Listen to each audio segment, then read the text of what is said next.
Welcome back to the channel, and in today's video, we are tackling an iconic anime whose English dub was aired out of order, Medabots. Episodes 27 to 52 of the original run, marketed in North America as Medabots Season 2.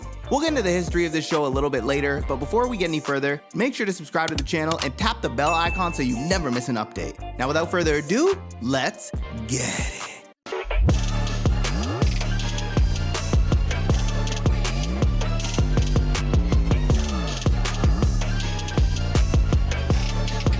The original Medabots series aired in Japan on TV Tokyo from July 2nd, 1999 to June 30th, 2000 for 52 episodes. In North America, Nelvana split that same run into two dubbed seasons. Season 1, episodes 1 to 26 on Fox Kids from September 1st, 2001 to April 27th, 2002, and Season 2, episodes 27 to 52, which later aired on ABC Family from July 1st, 2002 to November 2nd, 2002. The English TV order shuffled a number of stories from their Japanese sequence. Season 2, as aired in English, mixes later tournament episodes with some earlier produced one-offs. For example, the episode Spaceship Superstars was produced as episode 6 in Japan, but aired in English as the premiere for Season 2, episode 27. The story focuses on the World Row Battle Cup arc, introducing heavy hitters like Victor and War Bandit, diving deeper into the Rubber Robo Gang, and introducing a new mechanic that lets winners claim opponents' medals under a controversial new rule.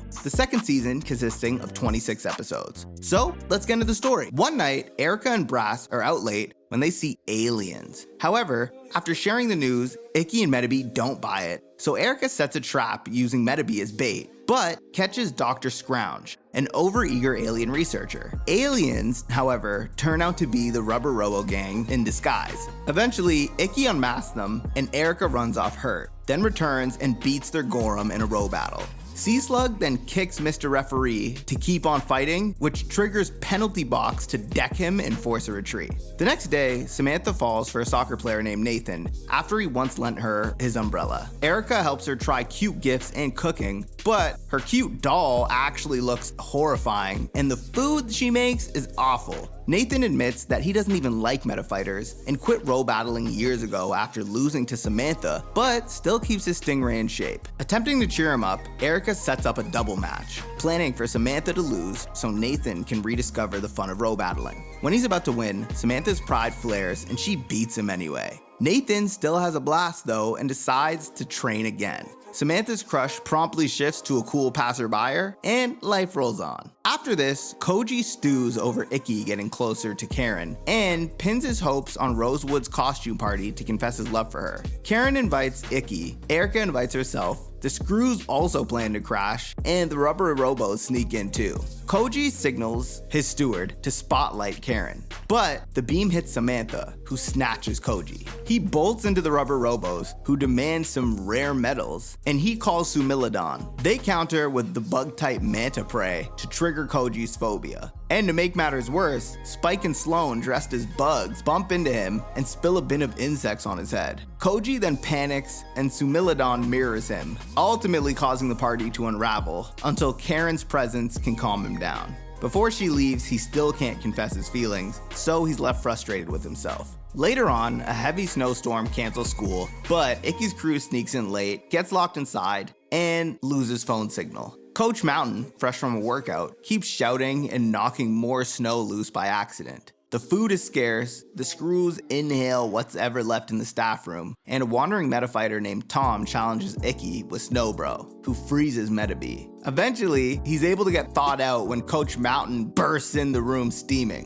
Medabi eventually rallies and wins, just as the storm clears, and Tom wishes Icky luck in the upcoming World Tournament. Skipping ahead, Squid Guts blocks a pedestrian bridge and forces all comers to robo-battle his Gobanko for their medals. Even Digmole loses. Karen tries to keep things calm with a crosswalk and a Grand Prix, but Icky eventually fights. Gobanko chains and crushes Medabi's torso and head, and Medabi's missiles go dead. When he sees the bridge damage and Gobanko laughing about it, Medabi erupts with the Metaforce and wins, also cracking the bridge up even worse. Rintaro then arrives to warn that Space Metafighter X is teaching Koji a secret technique for how to overcome the Metaforce. After this, a homework assignment leads Medabi to a lost mermaid medal. Brass offers her body while they trace the mystery to Hannah, who moved away and lost her Oceana's chassis.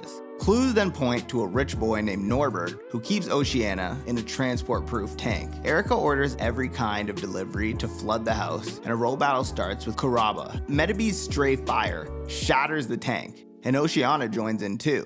Kuraba falls, and Hannah leaves a note saying goodbye. Medabi is smitten for about a minute, and then life moves on again. Shortly after this, at Ninja World, Ikki and Erica miss the show, argue around the park, and stumble into the Rubber Robos again, running a real attack with swapped ninja medals. They kidnap the kids and chase Medabi and Brass through a trapped funhouse. Everyone ends up on the roof, and Mr. Referee keeps slipping off in costumes. So the fight stays unofficial. Rokusho shows up, tells them to calm down, and the pair uses scans and crossfire to counter illusions and smoke. Brass then spots Ignite. Medabi shoots through clones, and together they nail both ninja bots at the last second, then return the medals to their owners. Erica then realizes she never took a usable photo and blames Ikki, but both their Medabots just sigh. In their next adventure, a hulking man named Kareem and his Medabot Kintaro camp in Ikki's living room and claim they fought 100 Medabots on Mount Cedar, losing only to a mystery one.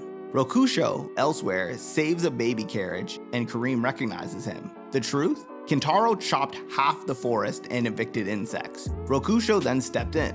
Kintaro actually beat himself by letting a cut tree fall on him. The other 99 were just an exaggeration.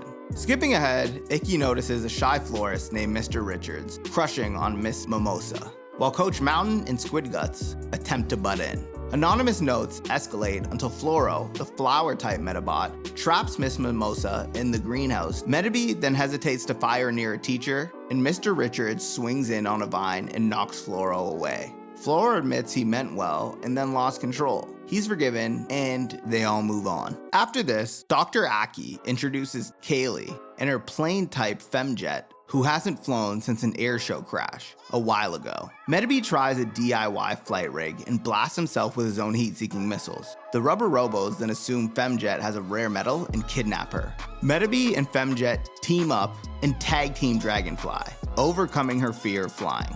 Skipping ahead, Ikki and Medabi find Spike hurt near the river, and Cyan Dog has run away with his Metawatch. Samantha shows Spike he's ranked dead last and boots him from the screws until he's able to get a row battle win. Posters then go up, and they eventually find Cyan Dog, renamed Sea Dog, leading to the Metalheads and pretending not to know Spike. Medabi convinces him to stage a hero return, but Spike arrives with a new crosser dog and says he'll raise a proper bot with a stronger metal. Cyan Dog then storms off, grows harsher, and starts stealing parts. Medabi eventually beats him in a duel, and Cyan Dog refuses to fall until Spike pleads from his heart, ejecting his monkey medal. But the Metalheads refuse to return his watch, so Medabi blasts them with the Metaforce, then gets hit from behind by a mysterious Medabot as 3 more silhouettes watch from a ridge. After this, the World Row Battle Cup opens at Metropolis's Metadome with a new rule. Winners keep the losers' medals. Ikki calls it theft, and Team Japan consists of Ikki and Medabi, Koji and Sumilidon, and the Space Metafighter X, who is missing until Karen dons the cape to avoid a DQ. In the exhibition, Victor's War Bandit supercharges allies through Power Leech and almost wins on time. Against Team Caribbean, Captain Jean's daughter, Coconut, spies Team Japan's poor teamwork, but Karen, as X, rallies them mid-match. Sumilidon sacrifices himself, then Medabi uses the Metaforce, and they refuse Coconut's medal afterwards so she can keep on growing. Team France then turns out to be the Beret brothers, masters of disguise who steal medals before matches. They impersonate household help, grab Medabi's and Sumilidon's cores, then kidnap Karen. The Phantom Renegade then drafts Samantha to stall as X. Karen then hacks herself free with a gadget, and the Renegade returns the stolen medals while posing as a beret. Eventually, Medabi flattens France with the Metaforce, leading the Beret brothers to accidentally confess and get banned from the tournament. Following this, Team Mexico is next. But Samantha has a ballet recital the same day. Sloan fills in as X, and after a shaky start, he orders Totalizer in close while Icky and Koji back him up. The Sabotinas fall, and Sloan earns a victory for the team. Shortly after, Team Sweden trick the boys by posing as idols. However, Erica and the Phantom Renegade expose them as the Rubber Robo Gang in drag, leading Medabi to wipe the floor with them. As we move to the quarterfinals, Japan vs. Egypt, the metafighter Patra says Japan's weakness is Koji's predictability. During the match, Crosser Dog shields Sumilidon, the T-Mummies fall, and Medabi metaforces Cleo Battler. After, Joe tells Icky about the 10 days of darkness that followed the Cup 8 years ago, and says it started with Hikaru Agata and his KBT Medabot named Medabi. Eventually, Team USA faces Japan next. Wigwamo, partnered with Joe, uses a new transport trick not yet covered by the rules, hammering Japan even through the metaphors. Koji then gets shook until Sumilidon talks him back into fighting. Then they do the impossible. Fires the metaphors with a common metal, catching Wigwamo mid-warp for the win. Meanwhile, Team Kenya beats Team Iceland, and Victor claims Belmont's Orkamar medal under the new rules. Erica begs him not to, but he refuses. Eventually, the World Medabot Federation leaders reveal themselves as the Rubber Robo bosses in suits. Rokusho then catches Victor selling captured medals to the Rubber Robos, and Victor snaps that Medabots are just tools, not friends. Elsewhere, Miss Caviar blackmails her way into Space Metafighter X for the finals. Before the finals begin, Mrs. Tenryo encounters Victor, accidentally splashes him, and invites him inside. Over sukiyaki, he tells Icky his family and village were destroyed in the 10 days of darkness, and now he sells his skills to survive. Victor then leaves, promising to be victorious. As the finals begin, Miss Caviar, as X, pairs with Belzelga. She bets Sea-Slug that if Japan wins, that he quits the gang, and if they lose, she'll join. War Bandit then powers Rhino Rush and Goriongo while resting. Belzelga carves the floor to slow them down and uses regeneration to recharge Japan, but Victor sacrifices Goriongo to crush Belzelga, then uses Rhino Rush as a shield when Sumilidon uses the Metaforce. Rhino Rush falls, Sumilidon falls, and only War Bandit and Medabi remain. War Bandit hits Medabi hard enough to break Icky's Meta Watch, but Icky and Medabi stand tall anyway and trigger the Metaforce together. In a surprise turn, War Bandit answers with his own. Light floods the arena, and both bots falter, then fight on as the metals around the stadium start glowing. Below, Phantom Renegade and Rokusho find an antenna, and Dr. Aki asks to stop the match. The Federation agrees only if Japan forfeits and hands over Medabi's medal. Victor rages and orders War Bandit to attack them, but War Bandit refuses, wanting the duel to finish properly. Another Metaforce pulse then drops Medabots worldwide into a trance. The Federation tears off their suits, revealing the Rubber Robos once again. Mr. Referee then resigns in tears, preferring to quit than help.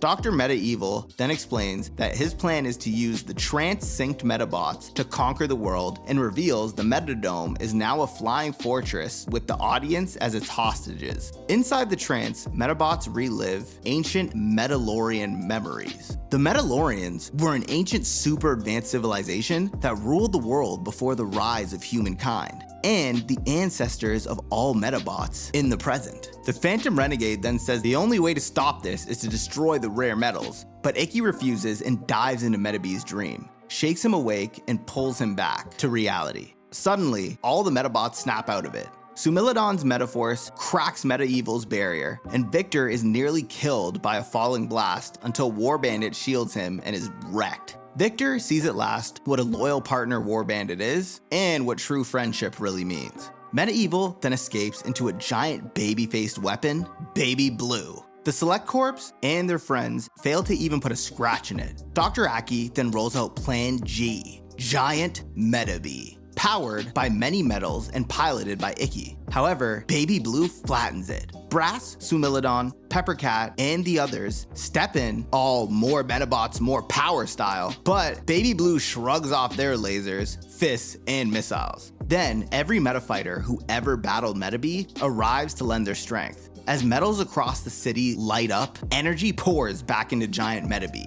he fires a massive Metaforce blast that finally cracks Baby Blue's shield. The bot itself, however, is still immune and counters once again, ruining Medabee's comeback. With nothing left to lose, Medabee ejects his friends and rams into Baby Blue in a last-ditch effort. Both explode and Icky breaks down crying. Suddenly, Medieval attempts to escape in a parachute and vows to take vengeance. However, a mysterious boy named Brandon steps out and asks him to just give up. Suddenly, in a shocking twist, a ship lowers down. Then the missing and presumed dead Professor Hushi, still alive and on board. With Dr. Medaevil's plan foiled, in the biggest WTF moment, his cat, Michael, is revealed to be the mastermind behind this entire plan. He then removes his helmet, revealing a rare metal, the true descendant of the Mandalorians, and decides to surrender. Hushi then invites Medaevil to leave. Brandon then reveals himself to be an alien and escorts them away, but not before quietly returning Medabee's core to Icky, thus ending the chaos once and for all. After this, at dawn, Victor meets up with Icky and tells him he'll role battle him again with honor. Henry then appears with a tin pet and parts and tells them why not roll battle now. And in a one last beautiful moment, Mr. Referee pops up back on duty, and that's the end of Medabots Season 2. Yo, if you enjoyed the video and want to support me directly, you can now become an S-rank supporter right here on the channel. Hit that join button and you'll get loyalty badges, custom emojis, and priority replies to your comments. Appreciate you. Thanks for watching. Don't forget to roll battle that like button, Metaforce subscribe, and shoot the bell icon so you never miss another video. Until next time, peace.